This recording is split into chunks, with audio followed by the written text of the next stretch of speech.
Timnas Indonesia berhasil membuka langkah di grup B Piala AFF 2024 dengan kemenangan tipis 1-0 atas Myanmar. Laga yang berlangsung di Tunas Stadium, Senin, 9 Desember 2024, malam WIB, ini menjadi panggung bagi Asnawi Mangkualam untuk bersinar. Pemain Port FC tersebut mencetak gol penentu kemenangan di menit ke-76, sekaligus membawa Indonesia meraih 3 poin perdana. Gol tunggal kemenangan Indonesia berawal dari situasi lemparan ke dalam khas Pratama Arhan. Bola diarahkan KDRL kepada Asnawi Mangkualam yang berada di dalam kotak penalti. Tendangan keras Asnawi membentur mistar gawang, mengenai kepala kiper Myanmar, dan akhirnya melewati garis gawang. Setelah tinjauan VAR, gol tersebut disahkan, memastikan Indonesia unggul 1-0. Dalam wawancara pasca pertandingan, Asnawi mengungkapkan rasa syukurnya atas kemenangan ini. Kami bisa mendapatkan 3 poin di laga tandang.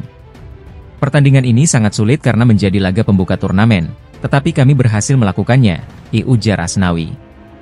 Ia juga memberikan apresiasi kepada rekan-rekannya dan tim pelatih yang bekerja keras sepanjang pertandingan. Asnawi tidak memulai laga sebagai starter. Ia baru dimasukkan oleh pelatih Shin Tae-yong pada awal babak kedua bersama Rafael Struijk dan Victor Dethan. Pergantian ini terbukti menjadi kunci, karena membuat permainan Indonesia lebih agresif dan efektif. Hadirnya Asnawi langsung memberi dampak signifikan. Ia tidak hanya aktif membantu serangan, tetapi juga memimpin rekan-rekannya dalam menjaga tempo permainan di babak kedua.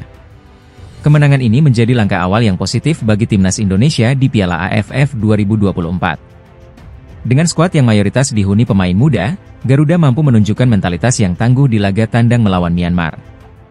Hasil ini menempatkan Indonesia di peringkat kedua klasemen sementara grup B dengan 3 poin, di bawah Vietnam yang unggul produktivitas gol usai mengalahkan Laos 4-1. Timnas Indonesia masih harus menghadapi 2 laga penting di grup B. Selanjutnya, mereka akan melawan Laos pada Kamis, 12 Desember 2024, sebelum menghadapi Vietnam pada Minggu, 15 Desember 2024. Kemenangan atas Myanmar memberi motivasi besar bagi Asnawi dan kawan-kawan untuk melanjutkan tren positif di pertandingan-pertandingan berikutnya. Performa gemilang Asnawi Mangkualam menjadi salah satu sorotan utama dalam kemenangan ini. Sang kapten membawa harapan besar bagi Timnas Indonesia untuk melangkah lebih jauh di Piala AFF 2024. Timnas Indonesia akan memulai perjalanan mereka di Piala AFF 2024 dengan menghadapi tuan rumah Myanmar pada matchday pertama grup B. Pertandingan ini akan digelar di Tunas Stadium, Yangon, Senin, 9 Desember 2024. Pelatih Timnas Indonesia, Shin Tae-yong, memberikan pandangan mengenai kekuatan Myanmar, yang mayoritas dihuni pemain senior. Sementara itu, skuad Garuda lebih didominasi pemain U22, dengan hanya 2 pemain senior yaitu Asnawi Mangkualam dan Pratama Arhan. Myanmar memiliki banyak pemain senior, jadi laga ini akan menjadi tantangan berat bagi kami, ujar Shin Tae-yong dalam wawancaranya dengan media resmi Timnas. Myanmar sendiri diperkuat sejumlah pemain yang merumput di luar negeri, seperti Win Naingtun di Chiang Rai United, Dan Paing di Kanchanaburi Power, dan Hein Tet Aung bersama Negeri Sembilan di Malaysia. Shin Tae-yong telah memilih 24 pemain untuk berlaga di Piala AFF 2024. Sayangnya, Garuda harus tampil tanpa Justin Hubner dan Ivar Jenner, yang tidak dilepas oleh klub mereka di Eropa. Namun, pelatih asal Korea Selatan ini masih memiliki beberapa pemain abroad, seperti Marcelino Ferdinand, Rafael Struijk, Pratama Arhan, dan Asnawi Mangkualam. Para pemain muda seperti Kadek Arel dan Arhan Kaka juga diharapkan mampu tampil impresif di turnamen ini.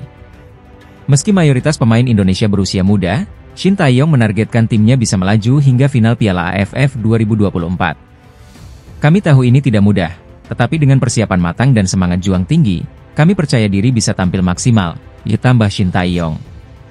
Di grup B, selain Myanmar, Timnas Indonesia juga akan menghadapi Laos, Vietnam, dan Filipina. Laga melawan Myanmar menjadi ujian penting bagi Garuda untuk mengamankan start positif di turnamen ini. Mampukah Timnas Indonesia mengatasi tekanan dan memberikan hasil terbaik di laga perdana? Semua mata akan tertuju pada Tunas Stadium untuk menyaksikan perjuangan Garuda Muda di Piala AFF 2024. Timnas Indonesia bisa naik ke posisi 2 klasemen grup C kualifikasi Piala Dunia 2026 zona Asia kelar matchday ke-7 yang berlangsung Kamis, 20 Maret 2025. Setidaknya ada 3 syarat yang harus dipenuhi jika kondisi di atas ingin terjadi. Sebelum membahas syarat, ada baiknya menilik klasemen sementara grup C kualifikasi Piala Dunia 2026 zona Asia hingga matchday ke-6. Timnas Jepang kukuh di puncak klasemen dengan 16 angka. Menyusul di posisi ada Australia di posisi 2 dengan 7 angka. Kemudian, Timnas Indonesia, Arab Saudi, Bahrain dan Cina berturut-turut menempati posisi 3, 4, 5 dan 6 dengan koleksi poin identik, yakni 6 angka. Timnas Indonesia berhak menempati posisi lebih baik karena unggul produktivitas dan selisih gol atas para rivalnya. Melihat kondisi di atas, Timnas Indonesia hanya terpaut 1 angka dari Australia di posisi 2, atau batas akhir tim yang lolos otomatis ke Piala Dunia 2026. Lantas, apa saja syarat yang harus dipenuhi Timnas Indonesia agar naik ke posisi 2 kelar matchday ke-7? Pertama, Timnas Indonesia wajib menang saat tandang ke markas Australia di matchday ke-7 grup C, Kamis 20 Maret 2025. Jika ukurannya ranking FIFA, hampir tidak masuk akal Timnas Indonesia mengalahkan Australia. Skuad Socceroos, julukan Timnas Australia, saat ini menempati peringkat 26 dunia, unggul 99 posisi atas Timnas Indonesia di peringkat 125 dunia. Namun, jika melihat komposisi pemain, Timnas Indonesia tidak kalah dari Australia. Masuknya Maes Hilgers, Kevin Dix dan Ula Romeni otomatis meningkatkan daya saing Timnas Indonesia. Ketika Maes Hilgers yang memiliki harga pasar 10 juta euro atau setara 169 miliar rupiah, pemain termahal di skuad Timnas Australia hanya Harry Souttar, 121 miliar rupiah. Syarat kedua berharap laga Arab Saudi versus Cina berakhir imbang. Jika Arab Saudi menang atas Cina, ada potensi Timnas Indonesia disalip skuad Green Falcons, julukan Timnas Arab Saudi.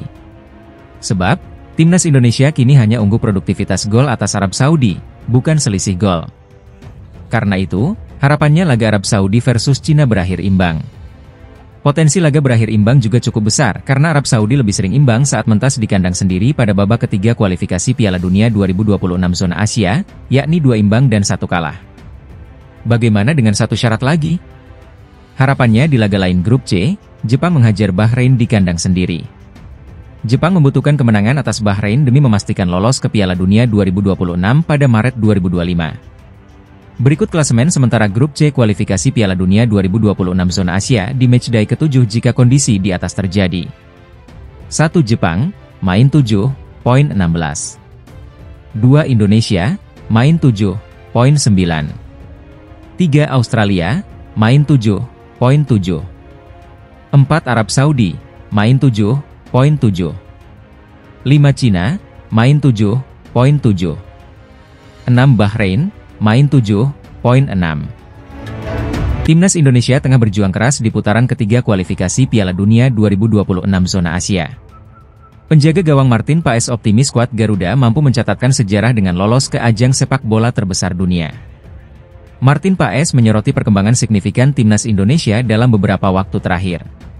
Penjaga gawang berusia 26 tahun ini menyebut kekuatan utama tim Garuda terletak pada generasi mudanya.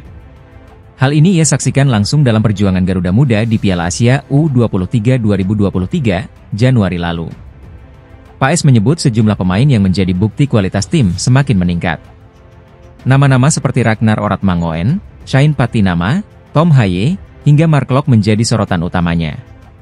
Selain itu, ia juga memberikan apresiasi kepada Hernando Ari sebagai salah satu kiper berbakat, serta Jordi Amat dan Sandy Walsh yang menjadi pilar penting tim senior. Dukungan luar biasa dari supporter Indonesia menjadi salah satu hal yang paling mengesankan bagi Martin Paes. Ia menyebut atmosfer di Stadion Utama Gelora Bung Karno sebagai salah satu yang terbaik di dunia. Jika kita bisa meraih banyak kemenangan, supporter akan semakin banyak.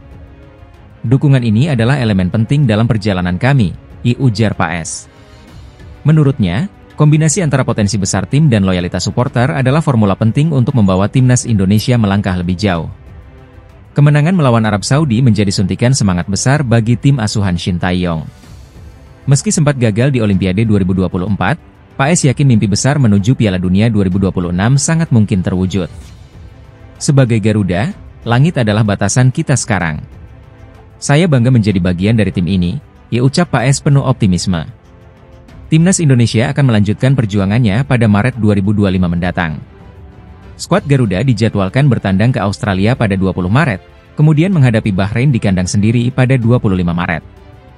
Bagi Martin Paes, Timnas Indonesia berada di jalur yang tepat untuk mencatatkan sejarah baru.